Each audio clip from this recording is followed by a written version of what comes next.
സംസ്ഥാനത്തെ മിക്ക റോഡുകളും സ്മാർട്ട് റോഡുകളാക്കി മാറ്റുന്നു എന്ന് പറയുമ്പോഴും അത് കുളമാക്കുക തന്നെയാണ് ചെയ്യുന്നത്. അങ്ങനെ തലസ്ഥാനത്തും ആ ദുരിതം അനുഭവിക്കുക തന്നെയാണ് ജനങ്ങൾ. തിരുവനന്തപുരം നഗരം സ്മാർട്ടാക്കുന്നതിൻ്റെ പേരിൽ കോർപ്പറേഷൻ കുത്തിപ്പൊളിച്ച റോഡുകൾ നിരവധിയാണ്. അട്ടക്കുളങ്ങര കിള്ളിപ്പാലം റോഡ് 1 മാസത്തിനകം സ്മാർട്ടാക്കാൻ ഈ മാസം 14-ന് അടച്ചതാണ്. പണി പാതി പോലും നടന്നിട്ടില്ല എന്നതാണ് എടുത്തു പറയേണ്ട ഒരു കാര്യം. വിഷു കഴിഞ്ഞ് കാലവർഷം വന്നാലും ഇത് സ്മാർട്ടാകുമോ എന്നാണ് ഇനി കണ്ടറിയേണ്ടത്.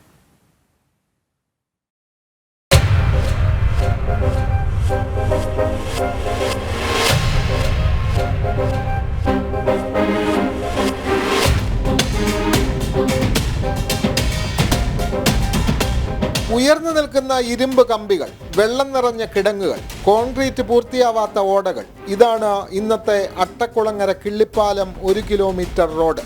സ്മാർട്ടാക്കാൻ വേണ്ടി ഇരുദിശയിലേക്കുമുള്ള 4 ചക്ര വാഹനങ്ങൾ നിരോധിച്ചാണ് പണി തുടങ്ങിയത്. പുതിയ pipe line, cable, gas line, ഓടകൾ എന്നിവയുടെ പണികൾ ഇഴഞ്ഞു നീങ്ങുമ്പോൾ കച്ചവടക്കാരും കടക്കാരായി മാറി. കച്ചവടം ബാധിച്ചിട്ടുണ്ട്. അരിശി വാങ്ങാൻ കൂടെ പൈസ ഒന്നുമില്ല, അരി വാങ്ങാൻ കൂടെ പൈസ ഒന്നുമില്ല. ரொம்ப കച്ചവടം ബാധിച്ചു. 2 മാസം പൊങ്കൽ കച്ചവടം ആയില്ല. ഇത് കച്ചവടമും പോയി. വണ്ടി വരാത്തോണ്ട് എല്ലാം ബ്ലാക്കായി പോയി കിടക്കില്ല, എല്ലാം കുളിയൊക്കെ തോണ്ടി കിടക്കില്ല. ദുരിതയാത്രയെന്ന് ഓട്ടോറിക്ഷക്കാരും സമ്മതിക്കും. കുത്തിപ്പൊളിച്ചിടുന്ന ജനങ്ങൾക്ക് പോകാനൊരു ബുദ്ധിമുട്ടാണ്. അത് കണക്ക് തന്നെ വാഹന തടസ്സങ്ങളുണ്ട്.